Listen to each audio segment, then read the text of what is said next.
Hey there, beautiful people. Welcome to FANTI, the podcast for all those complex and complicado conversations about the gray areas in our lives.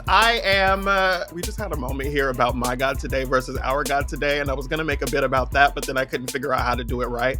Jarrett Hill. Oh my God. Y'all see what we dealing with? I am Tre'vell Anderson. Coming up on the show today, we are going to talk about watch party etiquette. The do's and the don'ts and the why the hell would you do that? Okay. But first, we have our Pass the Popcorn segment. Last week, I stumbled on, one of those tweets, Jarrett, where they're like, asking folks to like rank the celebs picture to be like, one gotta go, or, who got the best this or whatever. The answer for me is never tacos, just so we're clear. Like, tacos always have to stay. Okay, heard. Okay, you want your what's the name of the taco company? The at-home one. There's an at-home taco company? Like the ones where like it's El Paso. Is it called El Paso? Okay, first of all, no. Second of all, no. And third of all, no. Because what I'm saying is like the taco that is always pictured is one of those tacos that you get out of one of those at-home boxes with the hard shell tortillas.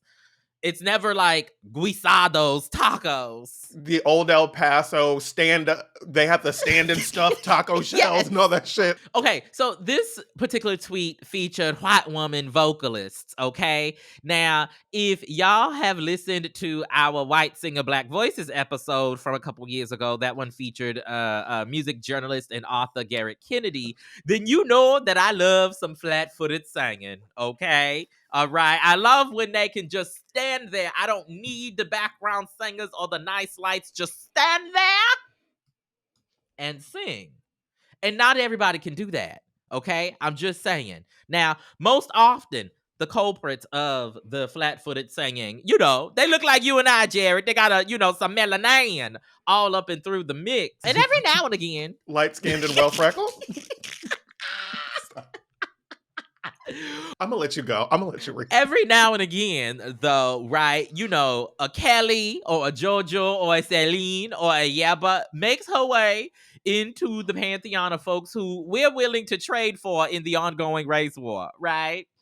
And so I thought it would be fun in the spirit of this tweet to rank our top 5 singing ass white women's, okay? Okay, first of all, we would trade them in the race draft, not in the race war. Well, sometimes you gotta make, in progress decisions, okay? Come on, game time decisions on the front lines like you over here.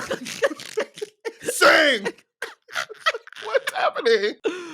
Okay, Jared. Rank. Who are your top 5? Your top 5 singing white women. White women. So first of all, I'd forgotten that we did the White Singer Black Voices episode with Garrick. It's a really good conversation. Garrick is one of those people who always has a perspective often has a perspective I'm not like expecting or I don't see coming. So smart. Really, really smart. At the Oscar watch party that I was at with him, he had some things that came up, and I was like, whoa, so go check out that episode, first things first. I would say I would only put one as number 1 in my rankings, and everyone else is kind of just in the top 5 and moving around. Okay. I think Celine Dion is number 1 always. Celine Dion. And my white woman singers, like, Celine Dion has been the most consistent. That voice is so powerful. What's interesting to me about Celine Dion is I don't even always love all the songs. But like, I just want to hear her holla. Like, I just want to hear her sing them. And like, Celine Dion became a thing for me when I was working on a cruise ship, out in the ocean. And this was like 2010-ish. And so internet was not what it is now. It was very LimeWire, Napster, download the things that you can get. Period. Bear share. And we were like trading things on ship. Like, oh, I've got this video. I've got this movie. I've got this thing. Not y'all trading Pokemon cards like they Pokemon cards. Or thumb drives, right? Like it was very much that.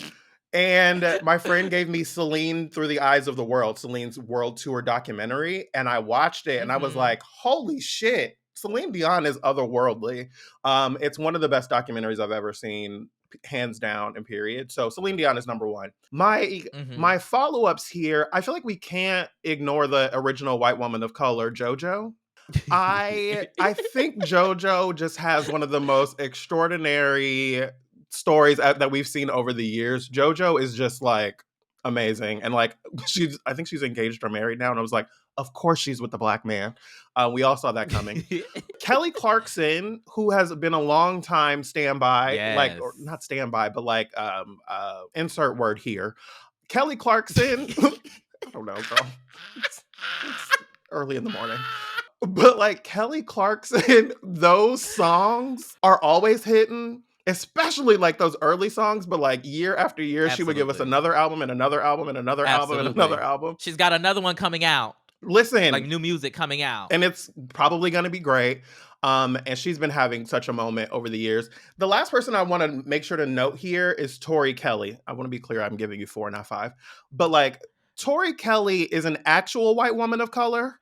Not. You need to explain that, friend. I do. So we call JoJo a white woman of color because she feels very black around the edges, right? Just a little bit. Just a little crust. Just a little crust. Listen, I heard Iyanla reference herself as being a little hoish around the edges back in her old days. And I was like, around the edges? What does that mean? Listen, just a dusting. Right, okay? Exactly. Just a dusting. A little sprinkle, on the edges. JoJo gives us blackness around the edges, where Tori Kelly actually gives us a little bit of blackness in the DNA. From what I understand, her dad is Cuban, and you Googled it yesterday. She has a little Jamaican. bit of... Yes. So she's got some black Jamaican, in there. Puerto Rican, and Irish, I believe, is her ethnic makeup. Well, Tori Kelly she presents as a white woman, but those curls do tell you like, oh, there's something else happening here. And so Tori Kelly, though, that voice, my favorite Tori Kelly performance is her on The View. These are the Raven-Symoné years, if you remember. Raven-Symoné. Raven-Symoné, excuse me. And Rosie Perez on The View, if you remember the 8 minutes that she was on that show. Tori Kelly comes onto the show and she sings, I think it's called Could Have Been Us. And she sings that Could thing. Have Been Us. Right. Anyway, okay. She sings that, and like, mind you, the single version, I don't get into. It's too upbeat and poppy and all that shit. On the View version, I'm going to give them the link so that we can include it in our notes here. It's an acoustic version with somebody hitting that guitar. That guitar? There's a black man in the front row who, she hits this note, and he's like, hallelujah! Like, he's in it. So those are my white women that I would give the microphone to any day of the week at the Oprah brunch on Sunday morning and be like, go ahead on and let them use you. What you got? That is actually a perfect setting, right? To think of all of the women who I'm going to mention. We are at Oprah, at the Legends Ball. I'm nervous. Okay. And we are letting a handful of white women onto the singing program. I'm gonna go from bottom to top. Decidedly not Maria Shriver. So like anybody that knows, but go ahead on. That's a deep cut, and I appreciate it. Okay, so I'm gonna start from 5 and work my way up. Okay. Now I know that this woman in particular, a lot of people, you either like her or you don't. Because she be doing a lot of acrobatic stuff, and I happen to like her, and that's Jessie J. Okay? You either like her or you don't. That's what it comes down to. But, I'm not arguing with you, okay? Number 4. I love the idea that somebody's going to argue because they will. But I'm not doing it. Listen, cut it out. I'm not doing it. Number 4, Yebba. Okay? Yebba been through some things, okay? Baby. Okay? Yebba been through some things. Y'all need to check it out. She got oil. Okay? She got the oil. Okay? She know the Lord for herself. Okay? For herself. All right. Yes. Number 3. Now, number 3 is a tie for me. Okay, with, JoJo, as you have already mentioned in detail, because she deserves. But also, you said that JoJo was the original white woman of color, and I would like to submit that the actual original white woman of color, maybe not actually original, because my number one, comes deep. Yeah. But another white woman of color, at a point in her career at least, Pank. I'm sorry? Pank. I'm sorry? Pank. Cut it out. I think Pink. Are you kidding me? No, I know. Pink is phenomenal. Like, phenomenal. Okay. I'm not gonna argue with you. Because I will sit here and say her name 15 times over until you get it through your head. All right? Well, you were saying it with the Y, and I was listening for the exclamation point. So there's that. That's it. You're wild. Okay, number 2, you've already mentioned her, and that is Kelly LaVon Clarkson. I put LaVon because she okay. Come on now. Y'all been seeing these like covers that she's been doing on her talk show of like R&B songs. Come on now. Kelly LaVon Clarkson is what I call her. LaVon. I'm not doing this with you. And number 1, anybody who knows me knows that my number 1 saying white woman, flashback, who's that? Dance to the latest.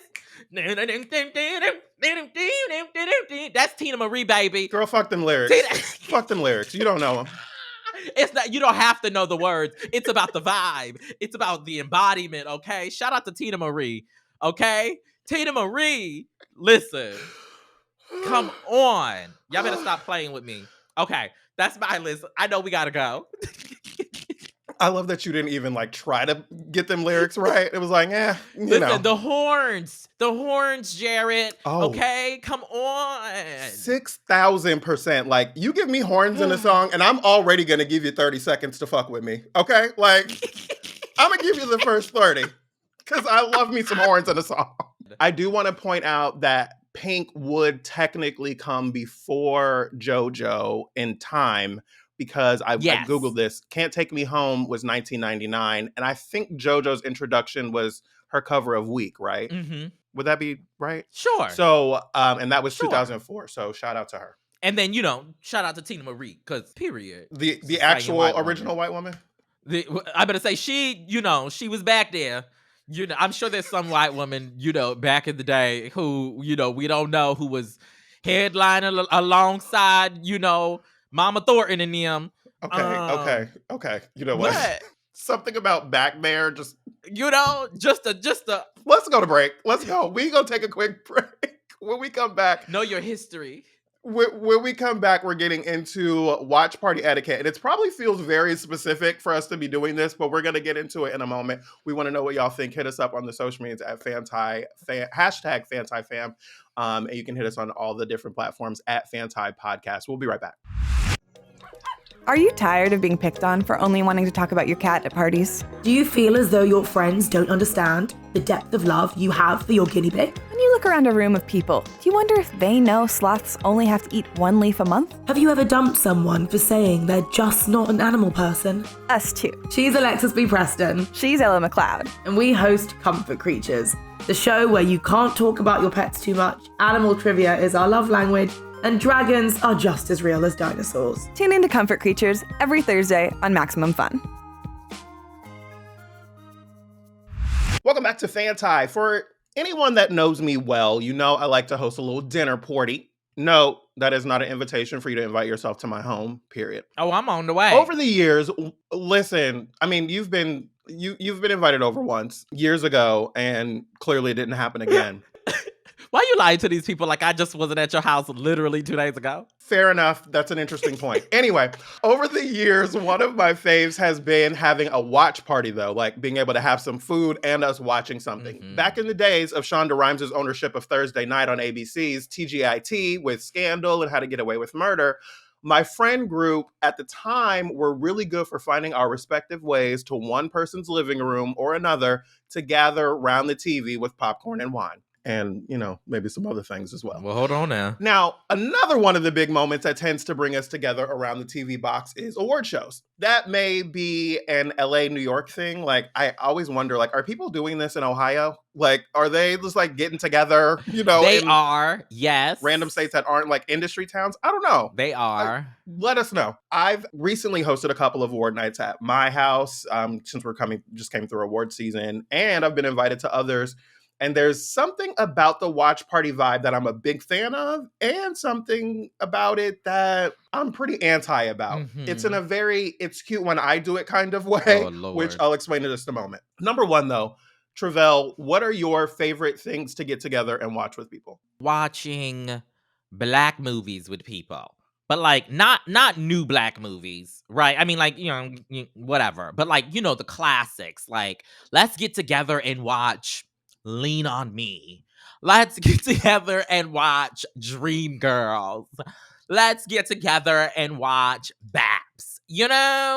Like a movie that we are generally familiar with as a collective. We know where the beats and the great moments are coming. Everybody, the moments to shut up, and the moments that it's okay for you to talk. But you don't know that. You don't know those moments when it's like a live show that's happening, or when it's like, a new movie, right? You can't suss that out. And so that's why I think, the classics, in particular, like Black films, really do a little something for me. What about you? See, I think Baps and Dreamgirls, the two of the three that you said, require Black queer audiences to watch with. Right? Because like the Black gays I know really fuck with Baps. Yeah, absolutely. I don't know a whole lot of straight people that even reference it. Dreamgirls, it also has to be an even more specific group, because these are going to be the girls that want to sing along, and like everybody shouldn't be doing that. Yes, harmonize. Right? Harmonize. Listen, everybody in the room ain't going to be JoJo and Pank and Celine and all of them, okay? I love to get together to watch like live things that are happening. Like, I loved Versus, but like it was also in COVID, so we couldn't do it, right? I remember, I think Shar came over, and I want to say we watched, maybe it was Brandy and Monica. One of the come on, Gunica. Yeah, one of the Verses that was on like the Apple TV or something, when they had started doing that. I love it for award shows, because like award shows are one of those things where you can really kind of dip in and out, right? You ain't got to be paying attention the whole time. Do you remember what the last watch party was that you went to, like to watch something with folks? That I can talk about? No. Because we see things in advance sometimes. Okay. See, I took that somewhere completely scandalous and OnlyFansy, and I was like, well, what are you watching, girl? Cut it out. We are on YouTube now. Cut it out. Okay. Sorry. But yeah, so the interesting thing for me is like with a lot of the live productions, I'm often working now.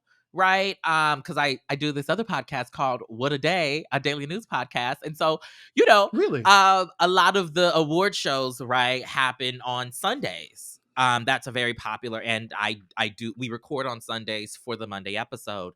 And so I'm not able to like go to a lot of the, watch party activities, particularly since I started at What a Day. So I've kind of missed out on that. But I do when I used to pop in, those used to be very cute, because it's less about, to me, those are like less about actual award show and more the broader environment. Okay, well, let's get into the fan and the ante. What do you really thoroughly enjoy about getting together and watching things together? The food, Okay, that makes sense. Because here's the thing. I could come over to your house and we could watch something and there'd be no food. But that's not no watch party. That's just, like, that's a screening.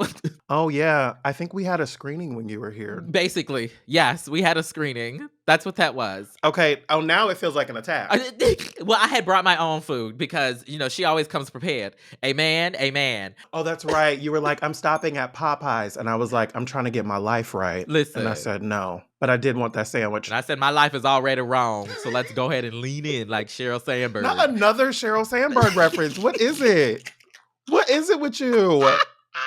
It's a good one. Okay, anyway. So I think part of a watch party vibe, right? The goodness of it is the food. It's like, are we doing wings? Are we doing meatballs? Are we doing guacamole? Is it everybody brings something type of situations, which can't eat everybody food? Or is it a catered moment, right? Or is the host, because you like to host and you like to cook, right? Has the host put together, something for us wonderful? Though it's those types of I guess like the hospitality perhaps elements of a watch party that do a little something for me. And then I would also say the conversation, just being with other people who theoretically have some sort of interest, right, in the thing that we are watching. Hopefully they smart and they know what they talking about, because it's bad when the people don't know what they talking about and they just So go for you feeling something. I hit on something. No, I'm with you there, because having worked as a journalist and in this industry for so many years, now I'm more particular about who I like to watch certain things with than I would have been a decade ago. Watching certain things with people who don't understand how these events work or how the industry works sometimes can be really frustrating for me, because our friend Michael Chin would reference me as always giving a well actually, and so now I really try not to do that. But I'd be like, that's actually not how that works, or that's not what that is. And I'm like, I always want to do it, but I don't want to be that person either. So I'm gonna say you're that person. Is that what it is? I have been that person, and I'm really working now to not be that person. But I'm also like, no, honey, we got to do a fact check here. That's actually just not how that works. But you talked about loving the food. I feel like the food at a watch party can be really, really critical. I went to an Oscars watch party, and we had really, really delicious pizza and desserts and cookies, and it was really fantastic. Catered. Oh, okay. I'm about to say, was it a catered situation? Because the Hollywood girls. Oh yeah, we love a catered moment. Oh, listen, because you talked about how I like to cook. I love cooking. I thoroughly enjoy it, but I'm also tired of cooking. So I have started sometimes ordering out for when I have people over, but the food to me is really, really important.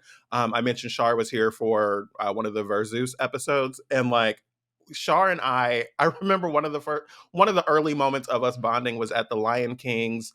Remember when the Lion King, the live action version came out? They had a really dope after party, and baby, the light bites were hitting. And that was oh, I love a light bite. And that food element of those kind of experiences is always really, really important. I really enjoy the communal watch experience that we get either in a watch party or that I feel uniquely happens on Twitter when big events are happening. Yeah. I feel Scandal and Shonda and that era kind of really got us to live tweeting through events and watching television shows specifically.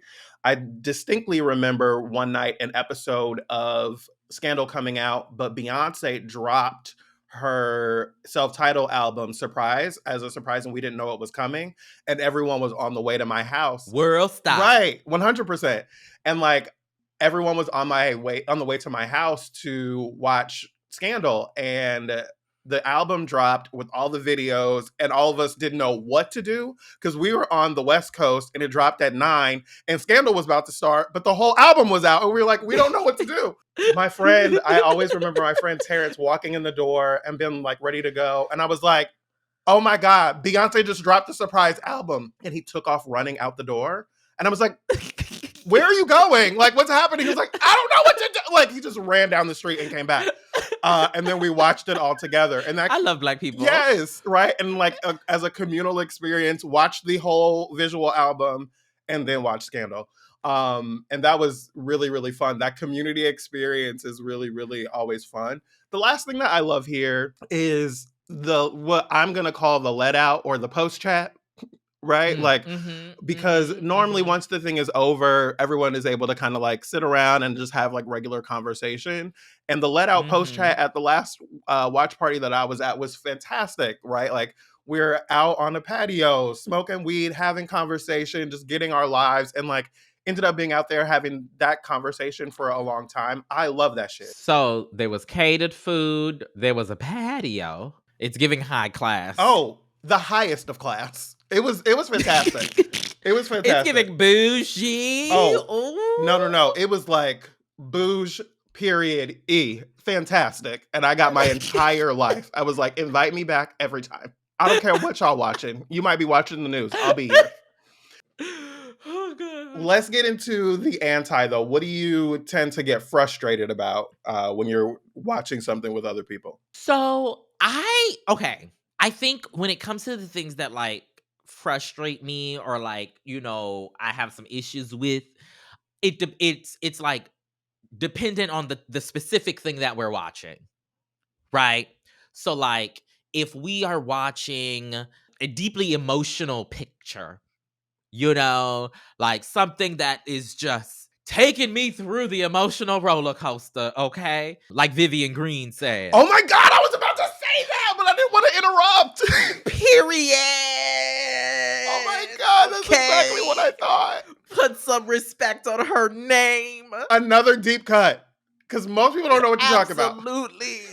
Absolutely. If you know, you know. Anyway. No. Yes.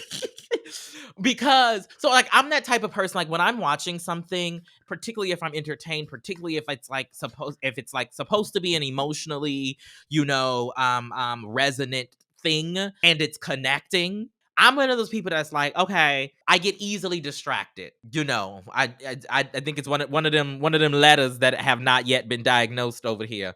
But I get easily distracted. No comment. I have no comment. I don't have anything to say about that.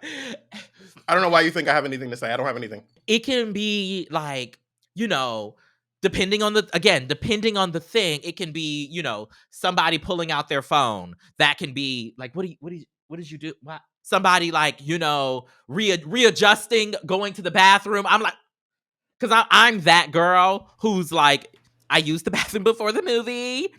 So that... This is like in theaters, you mean? Well, because sometimes you have the watch party experience and it's in this theater, this bigger type space. And so like there's that. And then if we're at the house, I'll pause it. I'm okay to pause. Just ask me to pause it. Don't be walking in front of the screen.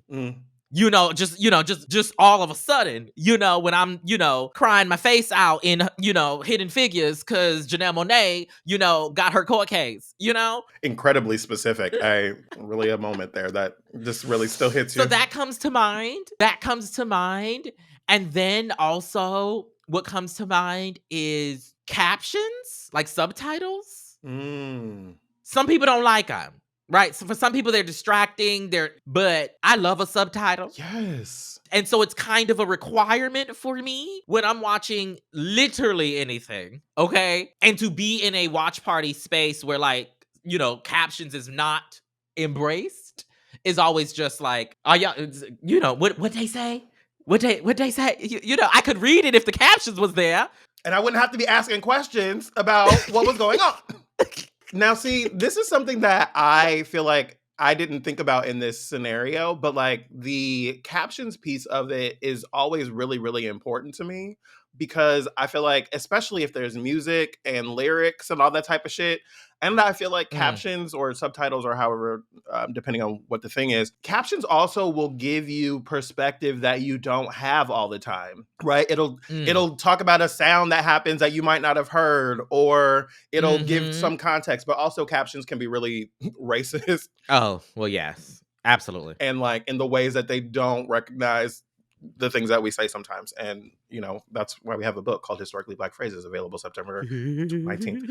But one of the things that is a very mixed bag is complex and complicado for me. I hosted Aretha Franklin's film came out, Aretha Franklin, Amazing Grace. It was the documentary film of her gospel album. And I hosted the talkback with the director, and I don't remember what years this was. I guess it was maybe 18 or 19. And afterward, everyone is kind of standing around. Now, the event that we hosted was in Sherman Oaks. I wanted to be somewhere, south of the 10. For those of you that are not in Los Angeles, Sherman Oaks is in the valley, a little bit whiter, and I mean a lot bit. And south of the 10 is South LA, where things tend to get a little blacker and browner. more brown than black, but browner and blacker. What was interesting to me about that was standing around and chatting with people afterward and, doing the mix and mingle before I got in the car and headed back south of the 10. And this white woman is standing there, and I distinctly remember it. We were standing there. There's 3 other people. She's standing across from me, and she's like, oh, the film was really beautiful and I thoroughly enjoyed it. But, I wanted to see it with more of a black audience so that I could hear more response to the screen. The way that hit me was so complex because I also wanted to watch with a black audience that would be responding to the screen south of the 10. Wow. But you don't get to say that. And I don't know why, but it hit me wrong. Right? And I was like, what did you... I didn't say anything to her. I just said, you know what? It's time for me to go. Thank you so much. And left because I didn't even know how to respond to that. I feel really mixed about the speaking back to the screen piece because sometimes it's funny and necessary when I do it. Oh. But when other people do it, I'll be like, shut up. Oh, so you're a hypocrite. This phone... Have we met? Yes, we have.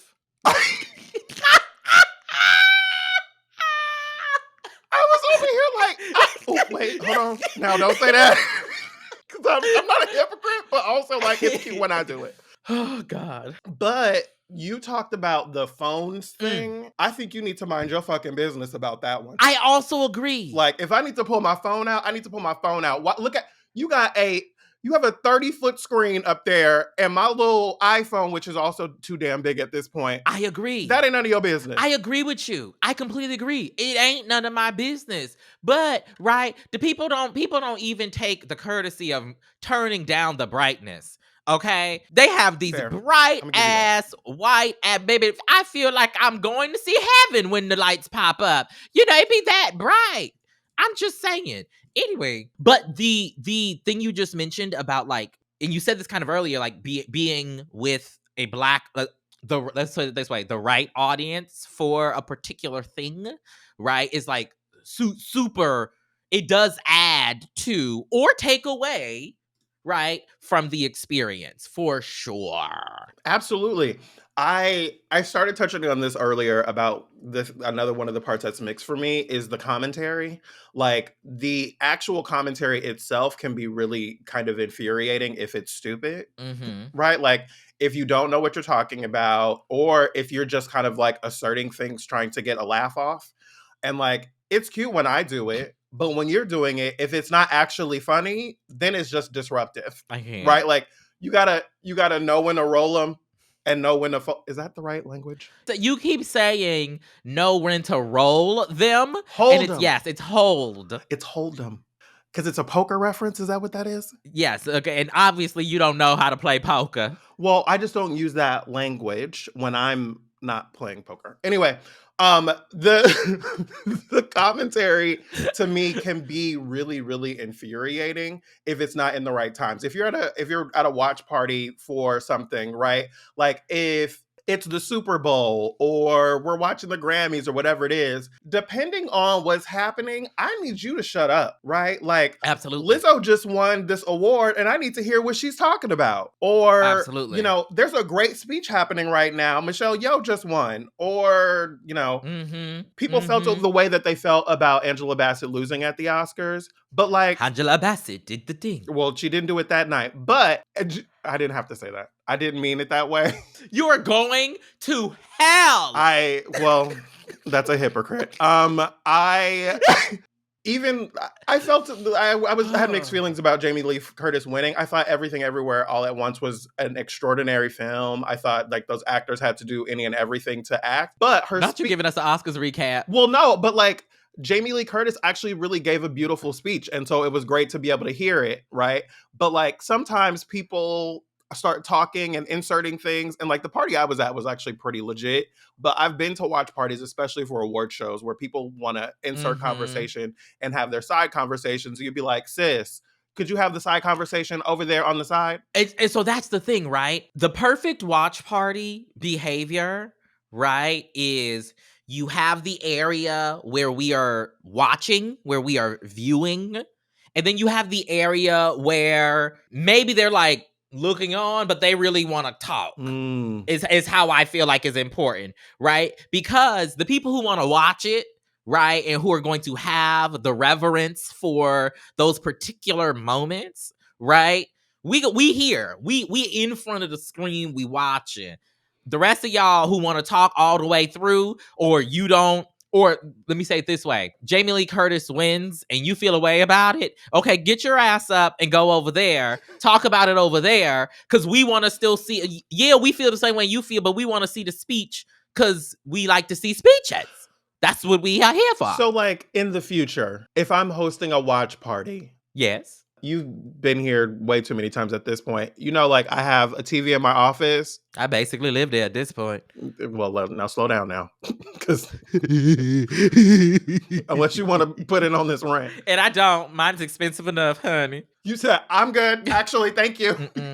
But, like, I have a TV in my office where we do the show here. But, like, we always watch out in the living room. But, like, I'm like, should I turn on the TV in the office and let people have this for chit chat? Yes. But, like, who's going to actually get up and be like, hey, I have a side comment. Let's go to the office. Like, no one's going to do that. You know what I mean? But if you are okay. So the thing about it, and I know we'll wrap after this. The thing about it is, like, watch party, being at a watch party, being in groups, period, right? A lot of people just ain't got, awareness. Right? Like they're not able to read the room. They're not able to suss out the vibe. Some people have, various legitimate reasons why that skill is not something that they, possess. But that said, not being aware of the vibe in a particular space can throw said vibe off, right? Because you got to feel out. Oh, is this a crowd that's going to be okay with me talking back to the screen? Is this a crowd that's going to be okay with this side joke that I want to throw out here? Those are the things that I think about when I go to any sort of group community type of thing, is like reading the room, reading the space. Now that might just be, my survival mechanism showing itself. But I'm always surveying. I think the reading of the room piece is really the most important point of it all, right? And, like, everyone cannot read the room the same way, but, like, being able to read the room is a really critical part of, like, this whole watch party etiquette piece that we're talking about in general. We got to get out of here. We want to hear from y'all. Hit us up on social media using the hashtag FantiFam. We're on Twitter, Instagram, and TikTok at FantiPodcast. Podcast. Coming up, listener feedback and why y'all hate us so much, plus those dishonorable mentions. We'll be right back.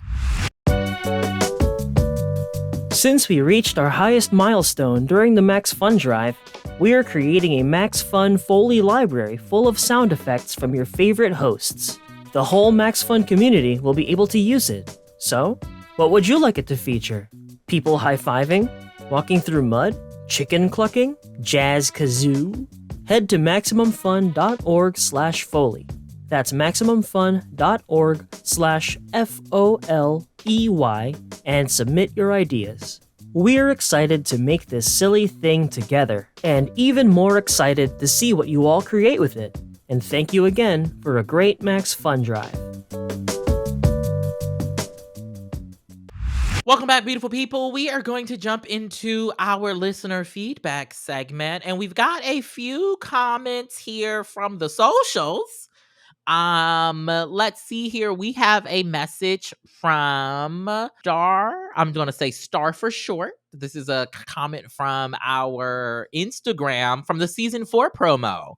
On Instagram. So excited for you. I hope in your infinite amount of branching out with your talent, you are considering complex and complicated conversations for a YA audience. I desperately want to share you with my middle school audience.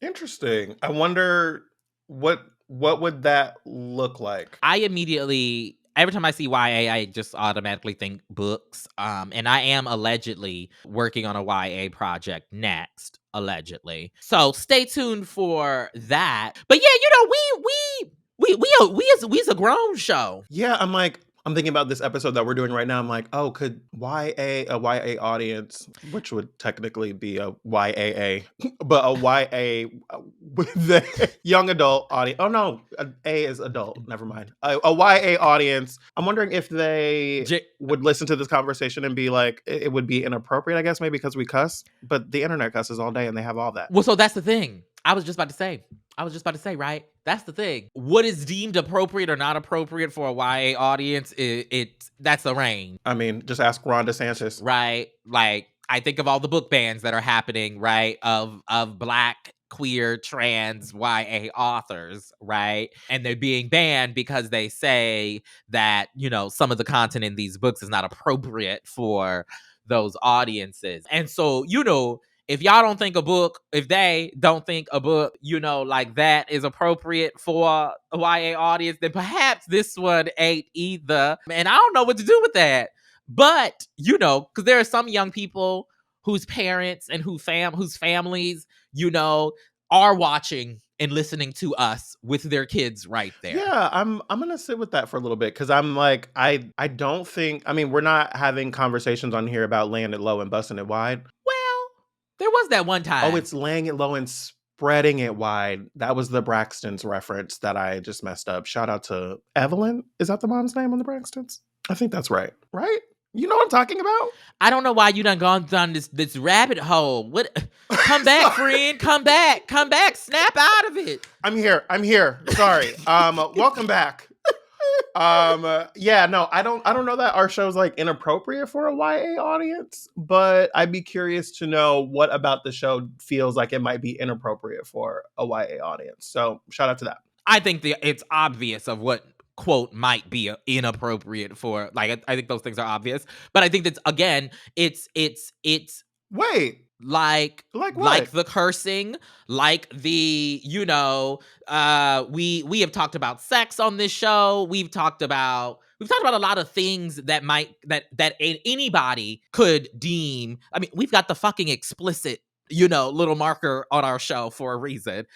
In many different ways. It means very different things. Okay, first of all, watch your fucking mouth.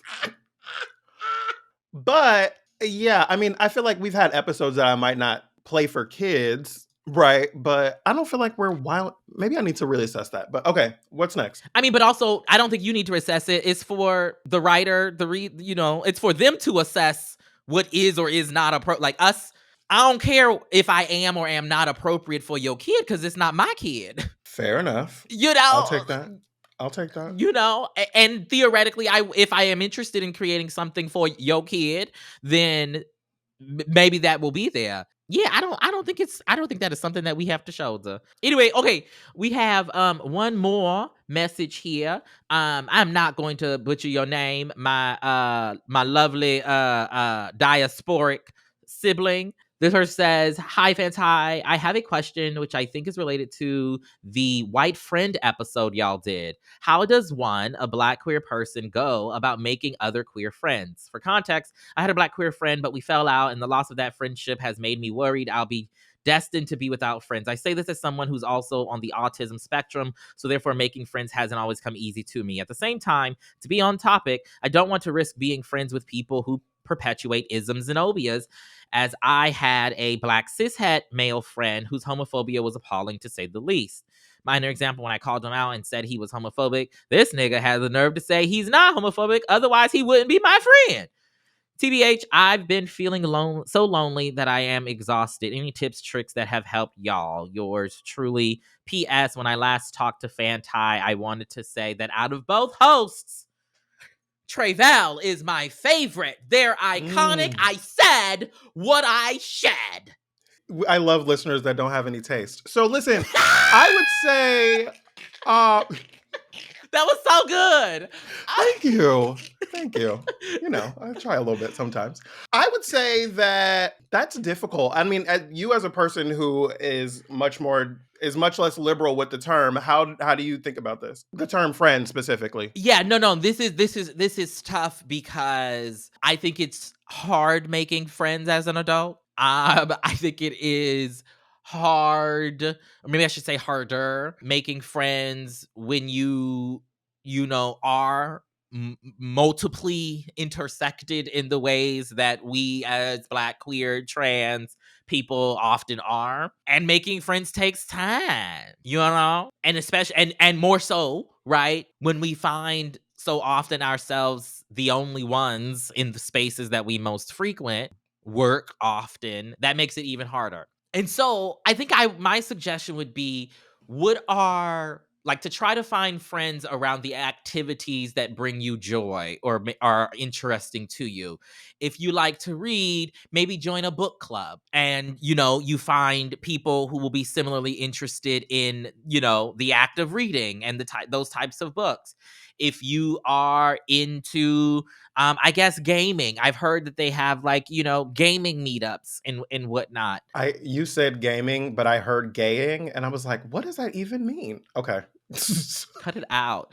There's these dodgeball groups and queer football leagues, and there are activities that I think you might be able to find community around said activity and find friends out of those activities. And maybe if there's an activity involved, that might alleviate some of the challenges that come with just one generally being in a space that you're not familiar with or you don't know people with, and in addition to that, right, the circumstances that you might have to navigate as being someone on the spectrum. And so that's what comes to mind. But yeah, making friends is hard. So at the risk of being a journalist on you, there's actually some interesting data about this that I want to quote from the New York Times. There's a piece called how many friends do you really need? And I think about this because this just came out, right? Like recently. Well,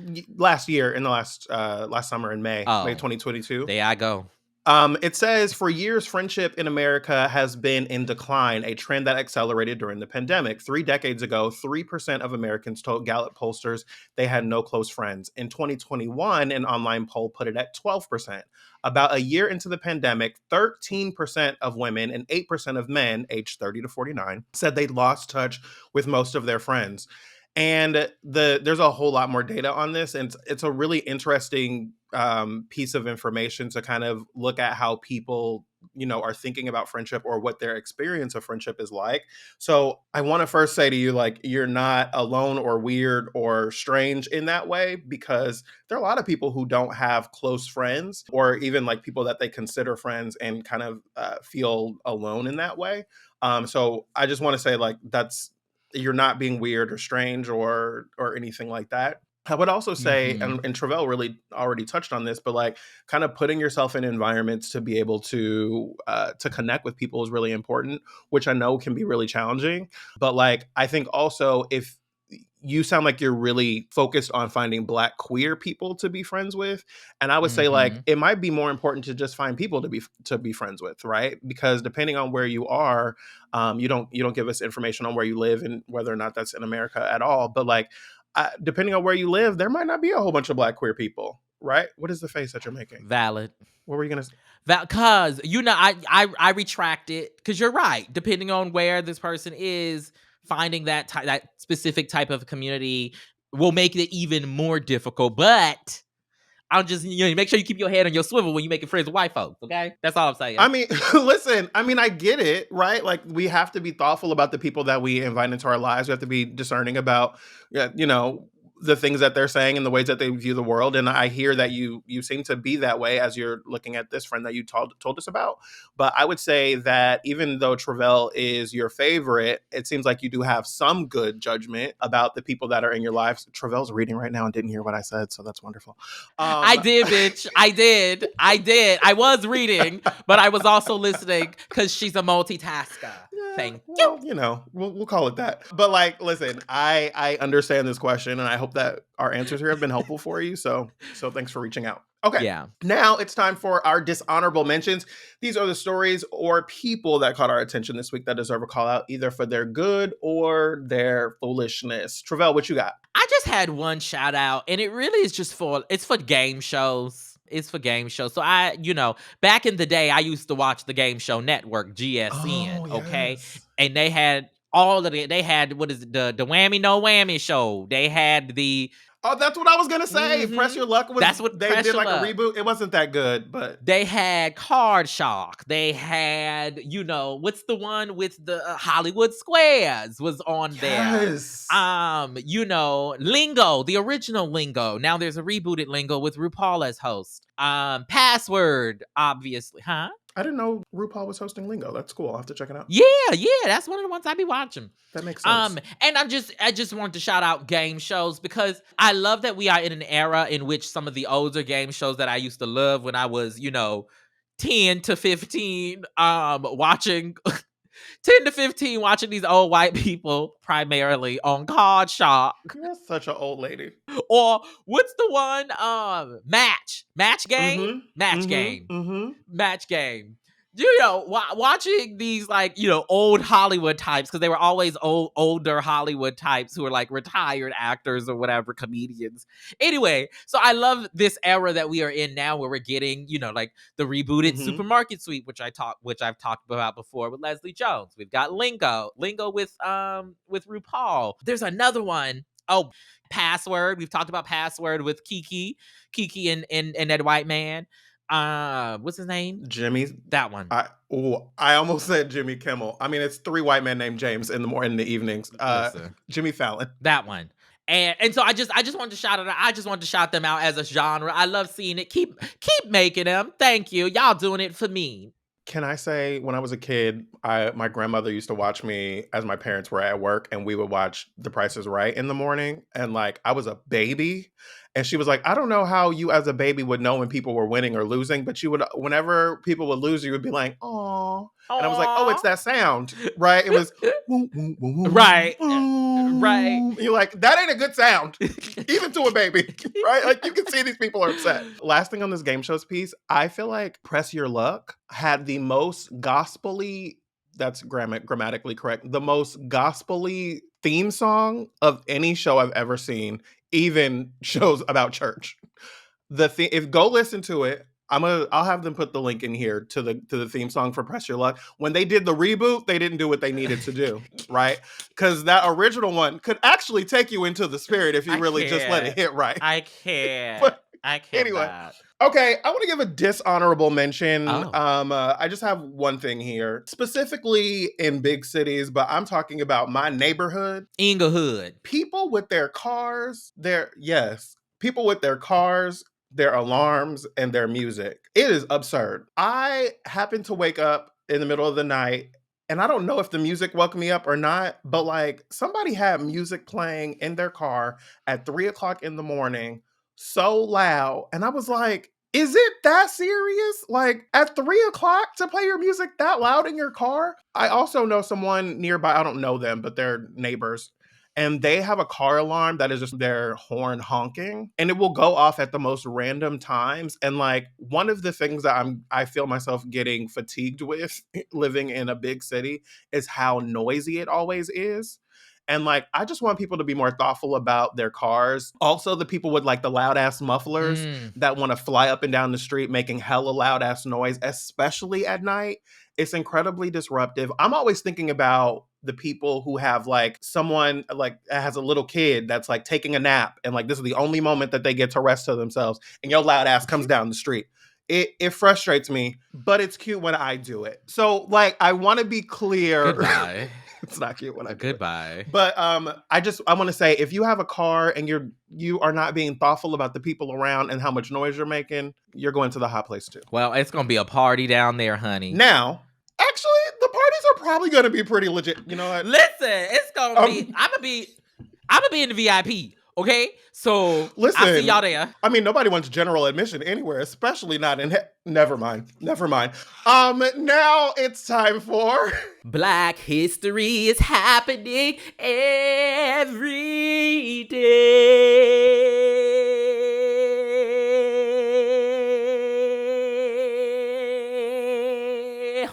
Okay, this week's Black History moment comes from producer Palmira Muniz, who is determined to Boricuafy FANTI. She would love us to let you all know. We're going to shout out Arturo Alfonso Schomburg, a Puerto Rican and American historian, writer, curator, and activist, one of the most influential forces in creating the New York Public Library's Schomburg Center for Research in Black Culture. It's a cute, nice little building in New York. Y'all got to check it out when you are there. I have been. The research center named after him, of course. Born in Santurce, San Juan, Puerto Rico in 1874 to a Black mother from St. Croix and a father of German descent, Schomburg grew up during a time where Black African history was not taught in the schools in Puerto Rico, which devastated him. He had a natural curiosity and an obvious pride in his Blackness, and he set out to not only find out that history of his people, but was determined to archive so much of it. He did that various ways throughout the country and the globe. Check him out, look him up. In 1926, the Carnegie Corporation funded the New York Public Library's purchase of Schomburg's private collection for $10,000, and that marked the beginning of the 135th Street branch's transformation into what we know today as the Schomburg Center, preserving the lost, stolen, and hidden history of the global Black experience, formed the cornerstone of the Schomburg's eventual life work, consisting of research and preservation, leading him to become, one of the premier collectors of Black literature, narratives of enslaved people, artwork, and diasporic materials. I know that all of the academics that listened to us, you're probably well familiar with Schomburg and the Schomburg Center, so shout out to him. I want to give a shout out to my friend Chris Stalling, who introduced me to the Schomburg and has, worked there, volunteered there for a number of years. The Schomburg's a really special place, so shout out to all the folks over there. That is going to do it for us. If y'all are watching us on YouTube and you're new to the show, we have 3 seasons of episodes for you to check out. We mentioned our episode earlier with Garrett Kennedy, White Singers, Black Voices. Go check out the past episodes of the show. You can go to fantipodcast.com to get more information on all of the past episodes, or wherever you get your Slayworthy audio and listen to podcasts. If you have a comment or suggestion about this week's show, we're at Fanti Podcast on Instagram, Twitter, and TikTok. Use the hashtag FantiFam and jump into the conversation. If you want to shoot us an email, you can do that, fanti@maximumfun.org. We'll hit all of our inboxes at one time, and we'll be able to hear from you. Yes, and if you'd like to support the work that we do here, you can go to maximumfun.org/join and become a member of the Fanti Fam, financially contributing member of the Fanti Fam. Our music, as always, is brought to you by the one and only Grammy Award-winning Corice. That's COR.ECE, wherever you get great music. Our graphics are by Ashley Nguyen and the folks over at Moonhouse Creative. Our editor is Anne-Marie Huber, and our producer is Palmira Muniz. We're just going to grow it every week, like a little bit more. Okay. Gotcha. Our singer-producer is Laura Swisher. Booyaka, booyaka. Oh, this is a production of Maximum Fun.